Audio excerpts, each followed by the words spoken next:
Thanks for listening to the Pop Culture Cosmos and the PCC Multiverse. Check out more great podcasts today on one of these awesome affiliate networks. You're listening to a Weeby Geeks Network podcast. You're listening to the ESO Network, your station for all things geek. The Tangibound Network. Check it out. TangiboundNetwork.com. Listen to this show, the latest episode, every time. A proud member of the Gonna Geek Network. The opinions expressed are those of each individual. Check out all the other geeky podcasts over at GonnaGeekNetwork.com and get ready, because geekiness begins in 3, 2, 1. Listen up, all you gamers out there. Miracle Fruit Oil is ramping up the deals on its awesome Vitabrace gaming wristband. Vitabrace is clinically proven to help improve your gaming performance. Vitabrace will help you achieve your gaming goals, whether it's that single-player campaign, retro classic, or battle royale. Head on over today to miraclefruitoil.com, and if you use the code Vitabrace50, you'll get half off on a Vitabrace gaming wristband, or use the code Buy One Get One, and it's buy one, get one free. That's right, just use the code Vitabrace50 or buy and the number one, get and the number one today to get some great deals on some Vitabrace gaming wristbands. So check it out today at miraclefruitoil.com. Vitabrace. Win with it. All right, and we're back once again with the show. It's Gerald Glassford coming right back at you here. Thank you so much for listening, and it's always a great time for me to talk pop culture when I also get to go and talk a little bit of another facet of the pop culture realm that I like to talk about from time to time. And if you see my waistline, you'll understand why. And that is cooking. And I'll tell you why, because whenever this man comes on the air, I get hungrier and hungrier. And, after I will finish talking to him, I'm going to go run out and go to the store right away and get me some food that's ready to grill, because it is summer. It is that time of the year to go ahead and put everything on the barbecue, all that great stuff, and go ahead and get some great grilling ideas, because this man right here, if you've not heard him before, he has definitely got a great show that you need to listen to. It is the Smoking Hot Confessions podcast. You got to check it out on Apple Podcasts and over 30 different podcast outlets. You know what? If you've not checked out his awesome show on the barbecue scene, you are missing out. Also, as well, you got to check out his awesome site, and that is SmokingHotConfessions.com. Plus, you get the deep insight on the barbecue scene, not only the food, but also the devices and the grills that you can go ahead and learn what to use, how to use it, and where to go from as far as the ideas, not only of great recipes, but the whole barbecue scene as a whole. It is my good friend, who's also a pop culture aficionado as well. He can put that on the grill. It is Ben Arnot. What's going on, my friend? Wow, man, what an introduction. Thanks so much. Well, I've done so many for you now. I've got to go ahead and up the ante. So basically what it does, it messes me up for the next time, because it's all downhill from there. At least it's not raining this time around. No, we're not competing with the sound of the rain on the tin roof tonight, which is nice. No, it's just the sweltering heat here in Vegas of 115 degrees, but that's okay. Yes. Actually, you know what? I don't need a grill right about now. I just throw it out on the sidewalk, put a nice little steak there, and there you go. It'll get medium rare in no time. But it is the Smoking Hot Confessions podcast. You got to check it out today. Truly awesome show. Before we go ahead and have you elaborate in detail at the end of our interview in regards to Smoking Hot Confessions, you got to talk to me about all the great stuff that you're doing and all the great stuff that's going on in your world when it comes to pop culture, because you know what? We're going to correlate some of the things in pop culture with some of the things you like to cook or you like to grill, and see if they can go ahead and mesh together, because you know what? Pop culture and food, I think they go together. I think it's okay. But first off, my friend, I know you got a chance to check out Avengers Endgame. You were psyched for it down in Australia. You were just so pumped and amped for it. Did it meet your expectations 3 hours later? Mate, I thought it was incredible. I just loved that movie. I went and saw it with my wife and son because we're all into it. We all love it.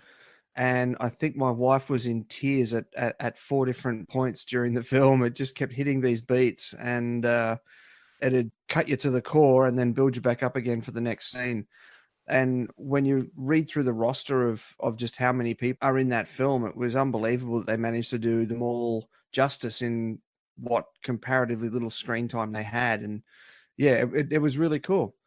Some of the takeaways for me, I think I'm a bit disappointed that Black Widow died. I'm assuming it's 2 months ago that we watched the movie, so I can talk about things like that. Absolutely. Spoiler away, my friend. If you've not seen it by now, and it is the number 2 movie of all time, you know what? Sorry. We're just going to go ahead and have to spoil it for you. But Black Widow did perish in the movie, and as a consolation prize, she is getting her own movie next year. And I would not put out of the realm of possibility, if she's cool with it and Marvel's cool with it, to get her back in there. Because if they do an A-Force, which is the Avengers force comprised entirely of women superheroes in the Marvel Cinematic Universe, then I would think she would have to be a part of it. And they'll have to think of some creative way out of it, and where what happened to her. Because they're probably trying to do the same thing in Guardians of the Galaxy Volume 3. I'd say so. They're probably going to try and go back in time and save Gamora and in the process save Black Widow as well. Because as you say, she is getting her own standalone film, and I'm psyched to see that. I've been just dying to see her get her own movie. And as excited as I am about it, it's a prequel. And I really want to see where she goes from where we are now. I like just seeing her in the office, basically heading up the Avengers. I thought that would have been a very interesting character arc for her, and a real positive role model for the female characters in the universe there. Well, I'll tell you what, if they do not touch upon Budapest after hyping it so much, I think on 3 different occasions in the Marvel Cinematic Universe, then you know what? That's wrong. That's just wrong. I think I think they have to touch upon it as far as how crazy, quote unquote, Budapest was. Whatever happened there with Hawkeye, Black Widow, and all that. So I think they should touch upon it. And hopefully they'll also get Samuel L. Jackson's Nick Fury involved as well, because he was a part of that whole scenario. So I'd love to see them get back to it. I'm not exactly disappointed that they're going back in time for it, because I would love to see that part of her career, because we've seen so much of her story arc now. Would I like to see her lead as far as the Avengers once again, because she was the de facto leader of the Avengers for a good portion of the Marvel Avengers Endgame? Yes, I would love that. Love to see her back in the saddle once again. But I do want to see her backstory, because they've alluded so much to it over the course of so many different Marvel Cinematic Universe films. I'd like to go ahead and see them touch upon it. Absolutely. Yeah, it would be very cool. And the Budapest thing is going to be interesting, because she and Hawkeye have been through aliens invading New York and all this sort of stuff. So, and they're talking about, Budapest, like, how does Budapest top? Or how does it even compare? Yeah. So, like, what's the ante in that film? Like, what are the stakes in that film if they've already fought and won against aliens invading New York? So, yeah, it's going to be interesting to see what they do. It is going to be interesting to see what they do, as that will most likely be the first of the Marvel Cinematic Universe films to come out next year. Then along you have the Eternals. And I want to ask you, when it comes to the Eternals, Angelina Jolie obviously has been cast in the lead role. And I mean, it creates some type of mystery as far as the Eternals, because the general Marvel Cinematic Universe fan does not have any clue on the Eternals. But then again, they didn't either for the Guardians of the Galaxy. But the Guardians of the Galaxy, the way the story was told and the narrative was created, it was very easy for people to get into, because the nature of the Guardians of the Galaxy was so friendly and inviting and so comical. The Eternals doesn't seem like it's going to go down that same route, at least at this point in time. So if you're trying to get into what the Eternals is all about, I mean, that's the big question, because Eternals for me is something that I know is going to be either a big hit or a big miss when it comes to the theaters next year. Yeah, it does sound like it's going to be a bit of a gamble. You got a race of immortals who lived on Earth and shaped its history. I mean, if they're that big and that powerful, why have they just been sitting on the sidelines and watching? And then how do they stack up against someone like Captain Marvel?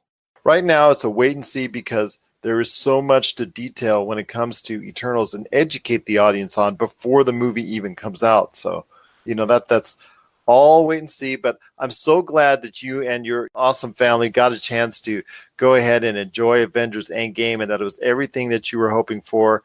I believe as well for many people that it was that great experience to close off that part of the series. But then again, it really doesn't, because Spider-Man Far From Home actually closes off this part of the Infinity Saga, which I thought was a mistake. Personally, I think Avengers Endgame should have been the end game. Am I wrong in saying that? No, I agree. It's I feel like they've really wrapped up the Endgame saga now, and I'm kind of curious as to what sort of addendum Spider-Man can put on there. There's a whole bunch of questions there. It's 5 years later. Why are all Peter Parker's friends still in high school when he returns? And there's all those sorts of questions as well. It's the ante, it's the stakes. It's they've already played for keeps. They've lost Iron Man, and Captain America is now a very senior citizen. So, what is there left for Spider-Man to add to that particular story? It's going to be interesting. I had some friends go through high school for 5 years, but it wasn't due to a Thanos snap. No, I'm sorry. Just bad grades. But we won't go there. We won't go there. I won't say who. Shout out. But I will say that there's a lot going on in the Marvel Cinematic Universe, and it's always a great time when it comes up on television or you put it in as far as Blu-ray for that total experience. I want to ask you, Mr. Grilling expert, and our aficionado when it comes to the pop culture cosmos and barbecuing and all that, what kind of menu item would you suggest and say, you know what? Hey, Ben, I want you to come over to the house. I'm running a whole marathon of Marvel Cinematic Universe greatness. I want you to go ahead and come up with a dish that you think best serves the Marvel Cinematic Universe. Ooh. Okay.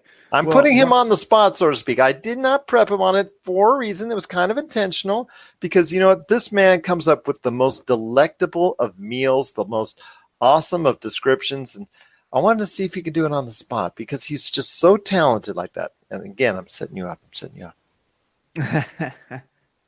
Well, something that I love to do when I watch movies is grab a big frozen Coke type drink, like a slushy or something. And you can absolutely make them at home. So I'd have some of them. And because I'm making them at home, I can have, some margarita flavored ones or something like that if I wanted to.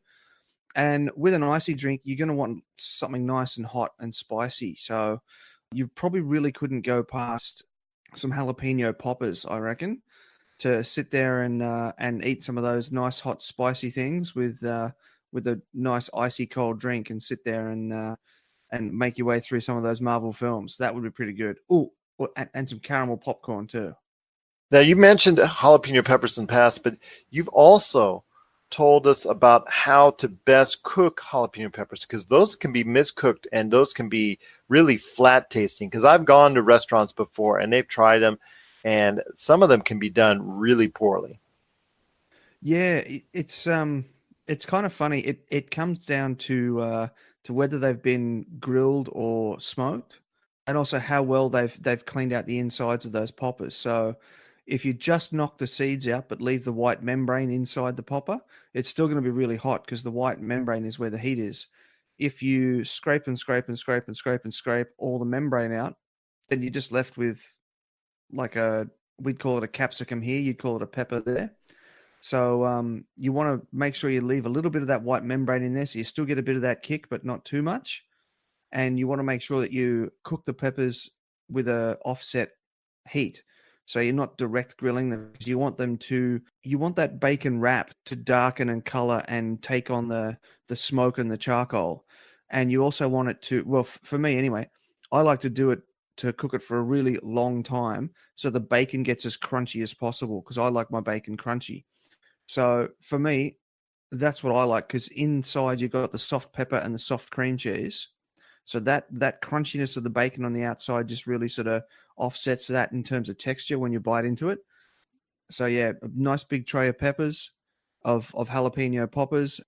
Oh, one tip I will give is to get hold of some Meat Church Honey Hog. It's a spice rub I've been playing with a bit recently, and it's actually got granulated honey in there as well. So after you've opened up your peppers, scraped the seeds out, left some of the membrane in, mixed up some cream cheese, let that get to room temperature, crush it up with some dried powdered garlic and onion, stir that all up, put that into the pepper, wrap it in bacon, put a toothpick through it, smoke it for, I like to give it a long time, as I said, like 2 or 3 hours at a low temperature, about 225, 250. Before you put them in the smoker, grab some of that Meat Church Honey Hog with the granulated honey in it, sprinkle that across the top of the bacon, turn them over so you get it on both sides. That's phenomenal. That's good stuff. It's good. It's good unless you're eating it and you don't have that frozen Coke near you or the frozen margarita near you. Then you're going to be like, But I'll tell you what, I want to ask you one last thing when it comes to cooking with the Marvel Cinematic Universe. And again, I'm with Ben Arnot from the Smoking Hot Confessions podcast. You know what? You forgot to mention shawarma. You got to have shawarma as far as with the Avengers movies, of course. And with shawarma, I mean, I've seen it, I've been to places. Actually, my daughter, she was my oldest daughter. She was so crazy for shawarma as far as after watching the Avengers because of that final scene as far as that's concerned. And, she goes, let's go to shawarma. Let's try a shawarma. So we tried it and whatnot, but it was all right. But I know it can be cooked better. And I know it was probably the issue with the cooking as far as the way it was grilled. So when you're cooking shawarma or lamb or anything of that nature that you want to go ahead and put in a gyro or shawarma type format, I mean, how best is it to approach? Because I have a sense for when I try it and I eat a lot of gyros from time to time because I love Greek food, it either tastes really juicy and really good or really has a tendency to be dried out and flavorless. And that to me is kind of disappointing when that happens. Yeah, that can happen. And a lot of that comes down to how long the meat has been sitting there before it's been put in wrap for you.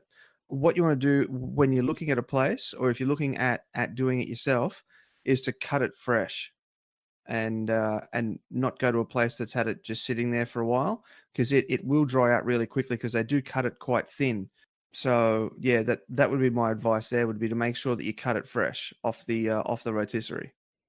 Oh, that sounds good. But do you have any other shawarma ideas for you? What do you actually put on as far as yourself when it comes to or the tzatziki sauce or because we've talked about this before on some of our more recent conversations as far as, creating that type of shawarma gyro type experience? Well, if you're making them yourself, then you've really got the doors wide open in terms of creativity. So the shawarma is based on a doner kebab. Traditionally, it's made of lamb or mutton. And again, that can be a problem because mutton is a lot tougher than lamb, which would be one of the reasons why they cut it or shave it so thinly, which if it then sits for a while, then it dries out and it gets tough again anyway. So if you are making it with something like chicken or turkey or beef, you could add different flavors to that to suit the time of year. So if you wanted to have turkey shawarma for Thanksgiving, you could, instead of like a thick sauce, you could add a little bit of stuffing and gravy or, some like a cranberry sauce instead of a tzatziki, something like that. So you could have a bit of a look at the time of year and just sort of look at the principles of the shawarma and then take some of your classic flavors and substitute them in there, which would be really cool. Oh my gosh, that sounds so delectable. You've done it to me again. With the Avengers, no less. You've done it to me once again. But there's a lot of great things to talk about when it comes to delicious meals along with great pop culture. I know something that you and I have talked about only in a little bit as far as not as much as Marvel or not as much as Star Wars. I want to get into a little bit about what DC is headed. And although it's a little bit convoluted from time to time, there is some success stories when it comes to the DC universe. I know one of the things that I'm sure you liked and appreciated was Aquaman when it came out late last year. Shazam, I don't know about Shazam because unfortunately did not meet the worldwide audience that I think a lot of people were hoping for because it looked really cool on the surface. Unfortunately, my time watching Shazam was not all that pleasant, but I know for some people it was. Your thoughts on where the DC Universe stands going into the Joker movie later this year, Wonder Woman 84 next year, that they're already starting to promote. I was at some recent expos that I saw some heavy promotional Wonder Woman 1984 already promotion started already on it, Birds of Prey on all that coming out. But what are your thoughts on the DC Universe and where it stands for you right now that the Marvel Cinematic Universe is on kind of a little bit of a lull after Spider-Man Far From Home? Yeah, it's really interesting. It's kind of like Marvel had this massive success with their universe, and DC went, "Oh, we're going to do that." I'm afraid I'm in the camp of anti-Batman versus Superman. I didn't enjoy that. I didn't enjoy Justice League. You're not alone, my friend. Justice League I thought was okay, although I get slammed by that for even thinking that it was anywhere near positive. I said it was okay, and I'm talking about 5 or 6 out of 10. So, but yeah, that would be about it for me too. Yeah, yeah. BVS was just awful viewing. I've read that you got to go back and watch the director's cut, and I just can't get through the first 20 minutes. Just like trying to watch it the second time, I just can't get there. So I think on the one hand, it's a good idea that they've kind of abandoned this idea of a massive expanded universe, and they're just going to focus on solo films. But then, as you said, it's kind of muddy. They're still going to do Wonder Woman 1984, and she's part of that expanded universe. And I can't see, after the massive success of Aquaman, I can't see him not getting a second or third movie. Now, the Joker is going to be really interesting, I think, because Joaquin Phoenix is just a phenomenal actor. He's one of my favorite actors to watch, and to see him sort of portray the everyman sort of crumbling and turning into a monster is going to be that's going to be pretty phenomenal, I think. Hopefully it will be a different turn, but I don't know how much of a turn can be after we've seen some great performances from Jack Nicholson and Heath Ledger. Yeah, well, let's not talk about the other one, Jared Leto. I think he probably would have done a good job if they'd handled it better. Or they given him any writing for it. Yeah. Okay, so he was really barely on the screen at all, and he's not really had any chance to shine at all, one way or the other, I think, when it comes to Jared Leto. No, and they really kind of mishandled that character. Well, they mishandled all the characters in Suicide Squad, really, but to take such a focal character as the Joker and then give him 7 minutes of screen time, he's not Hannibal Lecter. He's not going to be able to get an Academy Award for 7 minutes of screen time, but people want to watch that character. That character is really magnetic and draws people in. And I just think that they could have done a lot more with him. But no, the Joaquin Phoenix Joker, I think is going to be good. I actually really enjoyed Shazam. Until all the CG monsters started to sort of come out. There were no CG monsters in it in the ads, in the trailers that I saw, and so I took my 7-year-old son to see it. And once those monsters came out, they were quite scary. And well, it was presented more as a young audience type film, and there were some scenes in there that were definitely very questionable in doing so. Yeah, absolutely. And there were points in time when my son said he wanted to go home, and he ended up just pulling the blanket over his head whenever I told him a scary part was on, and then I could tell him to come back out again. But aside from that, I thought Shazam was really good. I thought that the cheeky little after credits Superman sting was pretty clever, given what was happening at the time the film was released. So I wouldn't mind seeing a little bit more Shazam, to be honest. Not sure how I feel about The Rock being Black Adam. I think everyone's just come to accept that that's inevitable by this stage because they've been talking about it for 7 or 8 years now. The DCEU. I mean, it's not an EU anymore. I don't know what you'd call it now. A DCCM collection of movies or something. I don't know. It's kind of frustrating, I know, if you're trying to follow it with so many bad movies, but there is somewhat light at the end of the tunnel when it comes to what we saw with Aquaman. Hopefully Wonder Woman 84 will be just as good as its predecessor. And you said, even though it is not going to be part of this DCEU, really. The Joker prequel is still something that could garner some acclaim for Joaquin Phoenix down the road, and just basically be a performance film for all intended purposes. And then we don't know much about Birds of Prey, but hopefully that will go ahead and be much better outing than comparable films like Suicide Squad or anything of that nature. So let's hope that comes to fruition as far as some good vibes towards the DCEU or whatever you want to call it, like you said, at some point in time. So I'm just like, it's out there. The Zachary Levi, as far as his performance as Shazam, I think was great. I think it being in that role was just truly exceptional. I just think everything around him absolutely stunk. Especially the high school scenes were so contrived. Okay, if you and I had gone to high school, or whatever that school that takes care of from first graders to high schoolers, I mean that in itself, there's not too many of those that are that large in that area of the country that actually cater to all those grades. You usually have to go to different schools, but I digress.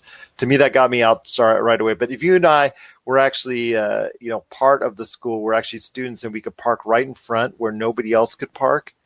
That scene with the truck right there, that's those type of things that get me out of the context of everything. I know it's very small and minute when it comes to it, but when you're talking about a story that also has some issues with Mark Strong's character, I don't think was represented very well. I don't think certain aspects of the familial part of it were represented very well either. I just thought it was basically Zachary Levi. He's doing his shtick, and just let him be and trying to get through the movie.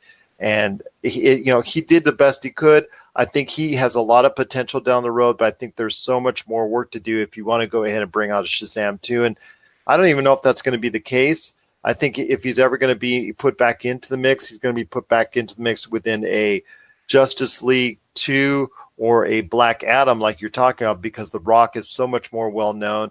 And Zachary Levi is not a household name and was not a household name going into the film. So I thought that was part of the movie's problems. Just unfortunately, even though it had a very cool vibe going into the film, I think it just was not able to portray that out to a vast movie audience.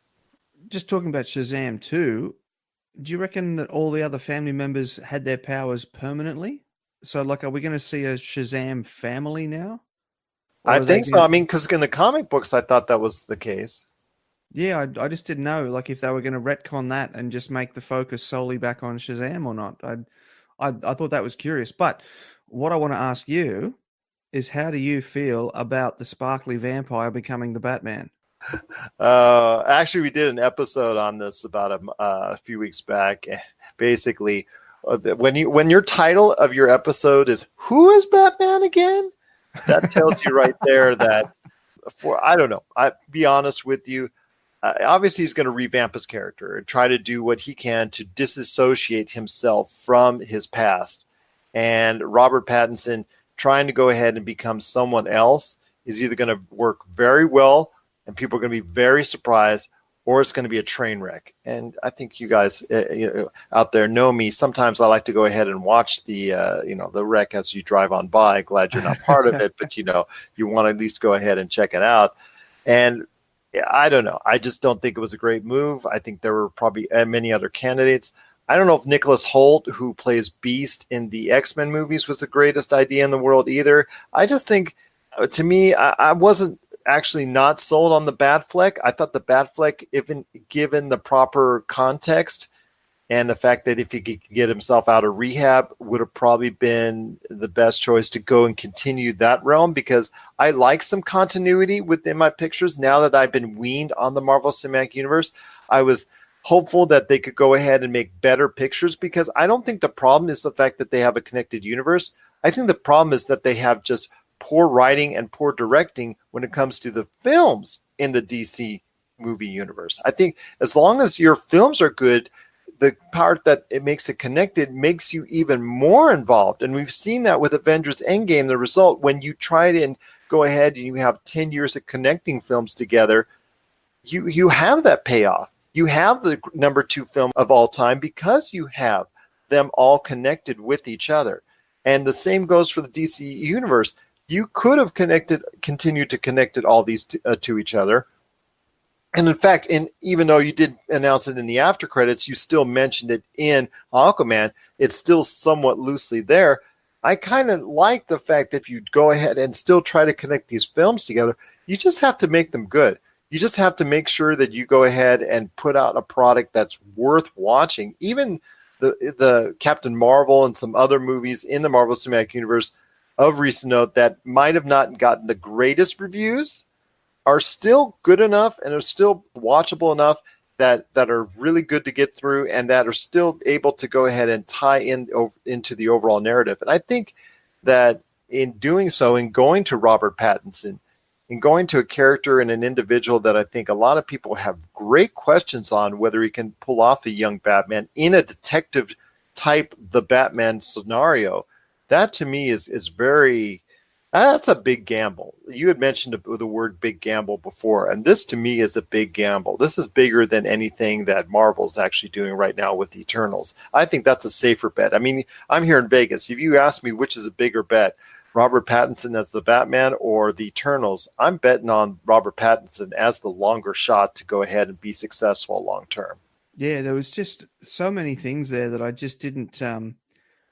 I can't imagine it. Now, I really couldn't imagine Ben Affleck as Batman either when that was first announced. But he certainly embodied the certain versions of the character. So the huge Batman, the not just a guy in a suit, but like a tank of a man in a suit who just bashes thugs. So he was that version of a Batman. Now, one of the things is I just don't see it physically in Robert Pattinson. I mean, obviously the guy's going to have to bulk up, but he doesn't have the record of, say, Batman from the Nolan films. Oh, you're talking about Christian Bale, because Christian Bale came Bale out of left field like American Psycho and whatnot. Yeah, he doesn't have the track record of Christian Bale of going through these massive body transformations for each film that he does. And I mean, if they do any Batman shirtless scenes, how they're going to handle all that sparkling off his chest and his stomach? I knew you were gonna. You beat me to the punch on the sparkle, my friend. Oh, did I steal your punchline? I'm sorry. No. I was gonna say there's. I wonder how much sparkle was going to be there as far as to get that juice going as far as that's concerned. So put that sparkle on in those thick shakes that they're going to have to go ahead and those 1,000-calorie shakes and all that. Plus maybe using a little bit of steroids or whatnot, because I don't think he's getting tested if that's the case. But you're right. Something has to be done as far as him bulking up to be more presentable as a Batman. When you're fighting off crime, you can't just go ahead and give them a glance and a look like you can, a moody look like you did for so many movies already in the Twilight series. You can't just give them a look like you could back then. When you're talking about the Joker or the Riddler or whoever you're going to go ahead and face off as. So I don't know. It's going to be a very touchy situation. But when you're watching the DC universe, and you mentioned you had some good cobblers that you made recently, and you had a great recipe that you spoke to me about. I think cobblers are not a bad deal as far as what you would like to go ahead and create when it comes to watching or enjoying any movie that you can, i.e. probably not very many of them, but let's say Wonder Woman or Aquaman. Let's say you're watching that, or for you, in your case, Shazam as well. So you're saying you're watching Shazam and you're interested in dining on a good cobbler, because you mentioned before that you had a great cobbler recipe that you wanted to share with our audience. Oh yeah. I came up with this just a few weeks ago. It's a bit of an adult recipe, so I don't know that you'd want to give it to kids. It'd probably be okay, I suppose. But it's an apple and fireball cobbler. Now, when I was over in the States, I became aware that Fireball is not a particularly top shelf drink, but over here it is. So for the 750ml bottle over here, we pay about $65, and I think it's about $9 over in the States. So it's oh my gosh, it's a bottom shelf drink where you are, and it's a high end drink over here. So, but I was thinking about making a cobbler, and we don't have an abundance of blackberries over here. It's kind of hard to be able to go and buy as many blackberries as you need to be able to make a whole pie. So I decided, okay, I'm going to make an apple cobbler because we've got tons of apples. What goes well with apple? Cinnamon. What's got cinnamon in it? Fireball. So I mixed up this apple kind of apple pie mix, brown sugar, the apples obviously, a little bit of salt, a few other things, and about a cup of Fireball. And I was product testing a new barbecue that was sent to me by PK Grills, and I thought, well, I'm going to test out their claim that this is a grill and a smoker. And so I set out about the day, and I smoked up some beef ribs earlier in the day, and then while they were resting, I cranked the temperature back up to 350 Fahrenheit and slipped this cobbler in with the kind of cake mix sort of drizzled across the top, and cooked that at 350 for about 45 minutes, turning it halfway through just to make sure that it cooks evenly, because the way that cooker works, it's not a heat underneath and the food on top. It's a heat to the side and a food on the other side. So you want to make sure you rotate that pie to make sure it cooks evenly. And it was really good the first day. It was phenomenal the second day. Once all the ingredients had time to sort of sit and settle in the fridge, and that liqueur had infused everything. And oh man, it was so good. So good. Oh my gosh, you may want to avoid hitting the kids right now as far as with those. Let them grow up to be 18 or 21 drinking age first, I think, on that. Or is it that potent? I don't know when it finally comes out. Well, it's you're only using it for flavor, so it's maybe a cup of Fireball in a whole pie. So it's not a huge amount. No, and alcohol does cook out, but I'm just saying to be careful because I haven't actually tested it. So I can't say for sure how much alcohol is going to be left in it by the end. But alcohol does cook out. And as I said, if you're talking about, parts per million and all that sort of stuff, you're not sitting them down with a cup of Fireball and a straw and saying, there you are, son, have that. You're dispersing it through an entire pie and then cooking it. So it's like rum candy or anything of that nature that, you put a very small amount in just to have the flavor, like you said. Yeah, exactly. Yeah. So that's good. Yeah. Okay. Yeah. Just making sure. I want to go ahead and not be on the wrong end of somebody saying, hey, I got my kid. He got arrested for DUI. Hey, he's only 12. He ate those cobblers. So no, I'm just kidding. There's two problems with that. One, he ate the cobbler, and two, what's a 12-year-old doing driving?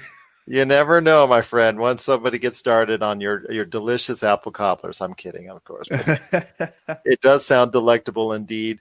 Once again, I'm on with my good friend Ben Arnot from the Smoking Hot Confessions podcast and also SmokingHotConfessions.com. You got to check out all the great stuff that's going on today in his world, Smoking Hot Confessions. One last thing before I have you talk more about Smoking Hot Confessions, and that is Star Wars Episode 9, my friend.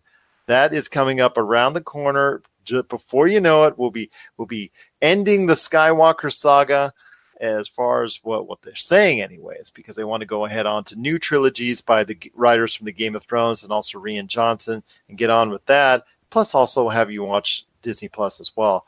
But your thoughts on Star Wars Episode 9, J.J. Abrams getting back onto the director's chair, trying to see as far as, I guess, try and create something that maybe will be a safe ending. I don't see anything really outreaching. I see him going ahead and after the experience known as The Last Jedi, which was so polarizing to so many people, and you know this, and I can see your expression already, that it was so polarizing for a lot of people out there. People love it or hate it.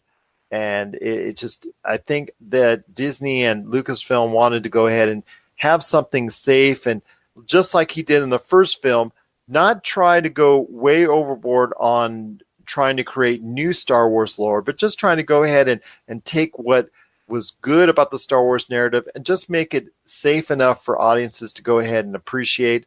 I thought the first Star Wars, as far as the reboot is concerned, was okay. After all was said and done with The Last Jedi, I thought, okay, there was some highs and there were some lows that were just all over the place when it comes to The Last Jedi. But your thoughts on where we're heading to when it comes to Episode 9 and your excitement for the Star Wars saga as far as the Skywalker saga finally coming to an end. Yeah, there were definitely some really good points about The Last Jedi that I'd like to see explored. So this concept of Luke Skywalker being able to not teleport, but like remote view himself across the universe. Visually, I loved that fight scene on Crate, where each time they sort of move their feet, they're breaking through that salt crust and that brilliant red color is underneath. So I thought visually that was just spectacular. In terms of the new one, Kylo Ren has to keep his shirt on. Not interested in any more of that. That was just awkward. I'm not trying to, bash the guy for, how he looks at all. That's not what I'm saying. But just the scene was awkward. And I think Daisy Ridley played that off perfectly as being awkward. Yeah. Yeah, but I felt like, hang on, are they, like, what is this connection supposed to be? Is this turning into a forbidden romance type thing? Or like, what is happening here? Yeah, that sort of really left field ambiguity sort of threw me off a bit. I could have done without the entire casino sequence. You and I both. The whole thing, riding those funny racehorse looking things. Yeah, I could have done without that whole thing. So coming into the new one, I'm addicted at the moment to watching all these daily Star Wars theory videos. And there seems to be a new one every day, and then 16 people will make a video about that new theory every day. As much as the child in me would like to see Luke resurrected, I don't think we're going to see him resurrected. I think we're going to see him as a Force ghost and like a mentor type thing, sort of in continuation with the canon. But the fact that Palpatine's going to be in it means that they are going to be crossing those borders of resurrection or something like that, which I think is going to be interesting, because if there's a lot of sort of Christian parallels in these stories, and if you're going to have the bad guy resurrected, then you got to have the good guy resurrected as well, because you can't just have the main hero Luke Skywalker sort of whispering from a cloud, "Try this, try that." No, you can't. No, you can't. You got to. If you're going to have the big bad come back, you got to have the big good come back as well. So I think that's going to be interesting. I'm excited that JJ's back. I think he probably had an overall vision for what he wanted to do from the start. And some of the criticism for the first one of the new trilogy, The Force Awakens, was that it retreads all the old stuff. That's why I said it was safe. That's why I said he was treading on safe water, because he went about it in what I define as a safe fashion, because he did tread on a lot of already tried and true type themes and narratives that was already created within the Star Wars universe. Proved not to be, because it garnered over $2 billion. You can't argue with that. No. He's got to sort of balance tapping into the nostalgia of the people in our age group who grew up with the original Star Wars, and also meeting the merchandise requirements of attracting all new kids to it to go and buy all the toys and stuff. So yeah, I think he's going to be the one to do it though. If Rian Johnson was coming back again, I don't know, I'd be a bit skeptical. I'm interested to see what he does though with his own standalone trilogy, when he's able to just take and mold his own story that's unrelated to the Skywalker series and what we already know and love. I think that's going to be interesting, because as I said, there were some really nice visual elements of the Last Jedi. There were some nice story beats in there at times. I guess we sort of can't talk about the next Star Wars movie and not talk about Carrie though. Yeah, so, how are they going to go ahead and explain that? And we know we've heard that there's some not used footage from Star Wars: The Force Awakens that will be part of it, that will be integrated within the confines of Star Wars Episode 9. Yeah, I think that's going to be interesting as well. I have read that they're doing a nice scene with her and her daughter, who she's now a general or something, I think I read. Yeah, she's a risk citizen, pretty right. She does move up in rank. She did, she's become an acclaimed actress on her own. She was recently in Booksmart. I mean, that's something that a lot of people need to go out of their way to see, as she's really garnered some acclaim. So I'm looking forward to good things as far as her character is concerned. Yeah, I quite liked her in American Horror Story as well. She's done, she's played quite a few different roles in that now, which just as a TV show, I just think that that's brilliant. I studied theatre in my first university degree, and that whole idea of a troupe of actors, and okay, we're going to put on this show, and then everybody shuffles character, and we're going to put on the next show, and then it's very old school sort of traditional approach to theatre, and that they're taking that to television. But anyway, I'm down the rabbit hole. I'm on a sidetrack here. Yeah, I think it's going to be very interesting what they do with Carrie. Um, the whole Carrie Poppins thing I thought was a little bit left field. She gets sucked out into space, and then she's actually using the Force. Well, that was a narrative, as I've said before, that they could have used to, I don't want to say write her out, because she had already passed away by the time that movie came out. And it would have been probably in their best interest to go ahead and maybe at that point in time, narratively, there was an out there and they chose not to take it. And I'm pretty sad that they did, because the fact that they're now going to try and put themselves in a pickle and trying to get themselves out of it by finding unused footage, by having to do all this CGI and all that. So to me, they had themselves an out and didn't take it. Yeah, they've kind of painted themselves into a corner a little bit with her. But that said, if we get to see Carrie pick up a lightsaber and start chopping some stormtroopers, that'd be pretty cool too. That was what we were hoping for. I know a lot of people were as well. And hopefully one day she'll get the respect from Disney that I think she deserves. Become a Disney princess. My gosh, she probably makes you more as a princess still to this day than still almost any of those princesses that are out there for Disney. So, you know what? Come on, make her official Disney princess. It wouldn't kill you. Yeah. Well, the whole concept of the Disney princess is coming under fire a bit lately too. I took my son to see Wreck-It Ralph 2, and they really sort of roasted the concept of the Disney princess in that film. I thought that was quite interesting given the current political climate. Exactly. But yes, there's a lot of great things to talk about, my friend. And last but not least, are you expecting, when it comes to Star Wars Episode 9, something really cataclysmic or just a nice, I don't want to say a soft or a slow closure to the series, just something that fans can truly be proud of?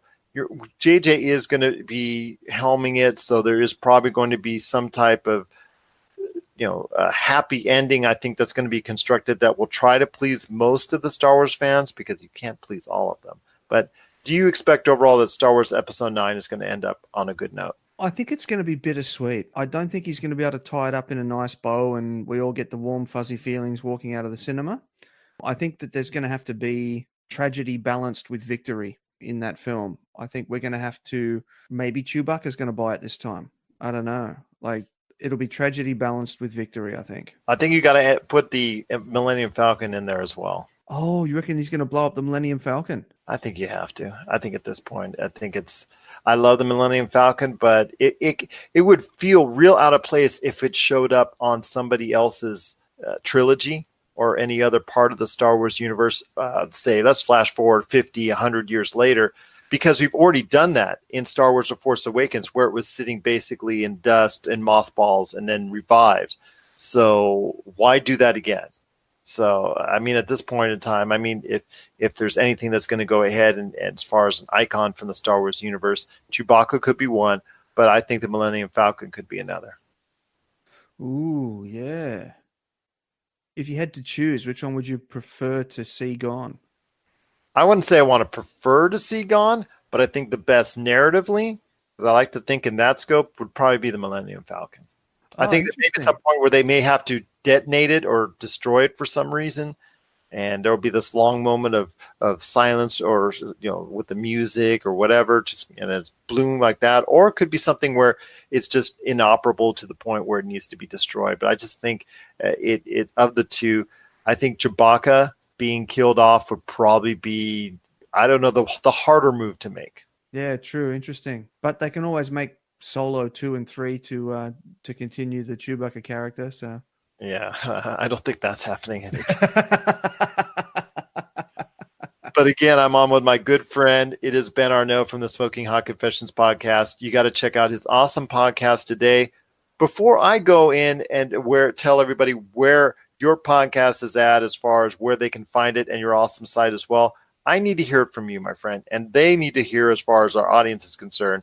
Why do you want to go ahead and be a part of the Smoking Hot Confessions experience? Well, I try and take a really unique experience on the whole barbecue scene. So I don't just do recipes.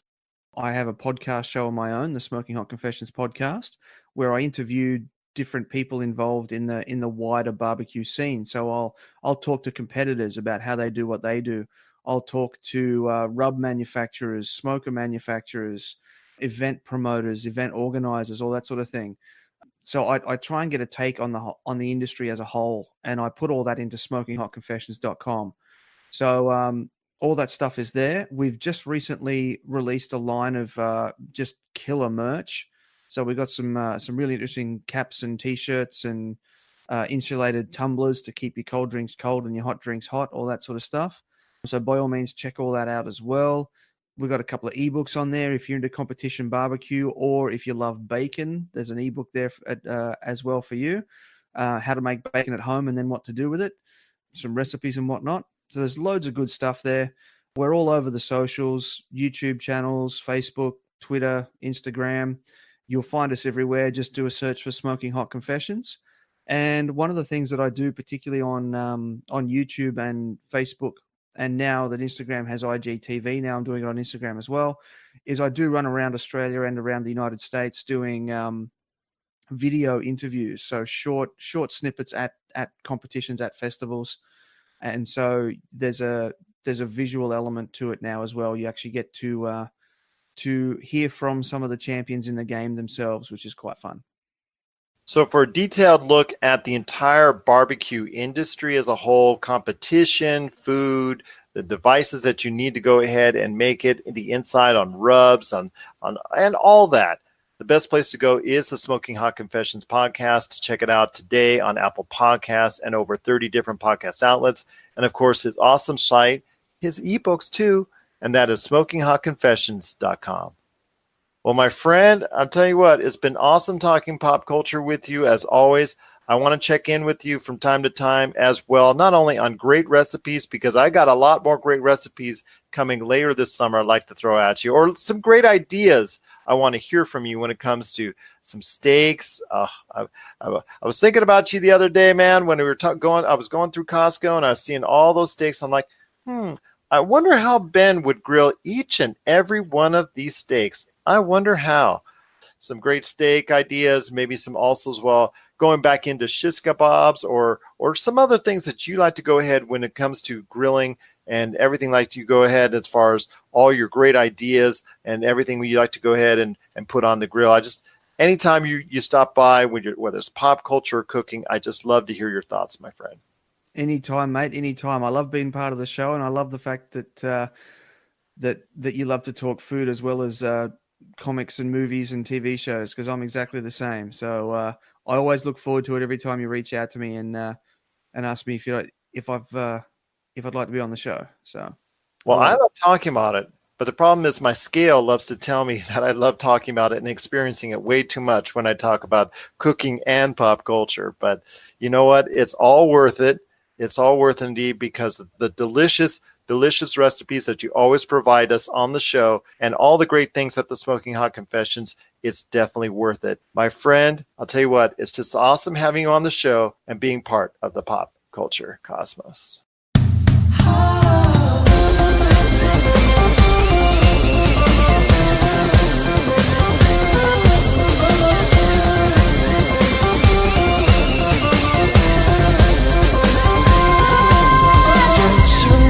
That I died to set you free. Lay down my life to see you be. Without those chains around you, I'm so glad I found you. There's so much of my heart I want you to see.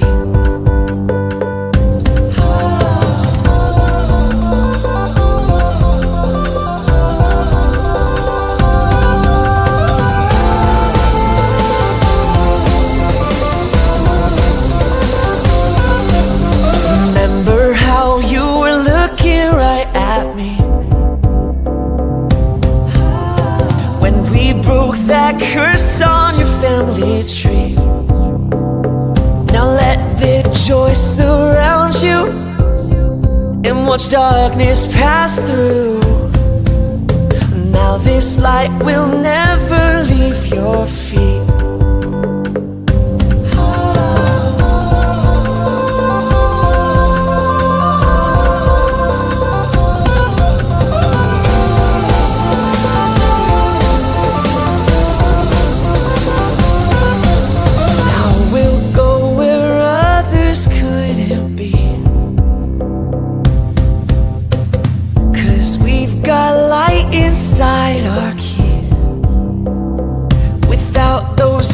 chains around you. I'm so glad I found you. I'll give you all I have for all to see.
Dark abyss, a place in my mind where my thoughts have not been more clear than this. As clear as day, I can see the way that I work within, that I work with my sin. This evil trap that I call my friend. I fight my falling, but each time I stand, my demons are calling louder and louder. Each time I stand, they grow in a power I can't withstand. They grab my hands, they drag me down, they screech at me. I am whatever they say I am. They've labeled me, they tore my clothes and they scarred me with their brand. They have no power over me. I have something that's almighty. It's always working out for me and everyone who's ever had to face their beast. They have no power over me. I have something that's almighty. It's always working out for me and everyone who's ever had to face their beast.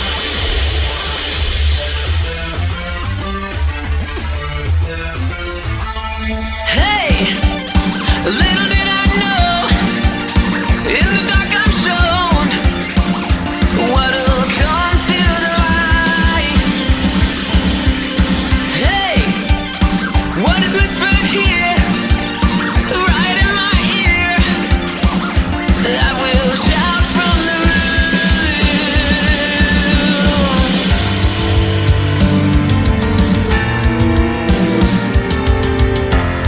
We shall reach out and shout.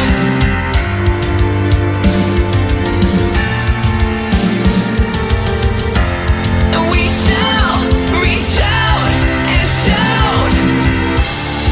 And don't let me fall again.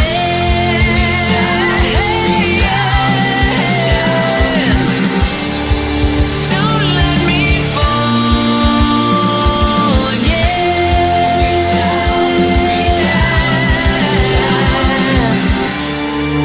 Don't let me fall again. We shall reach out and shout. They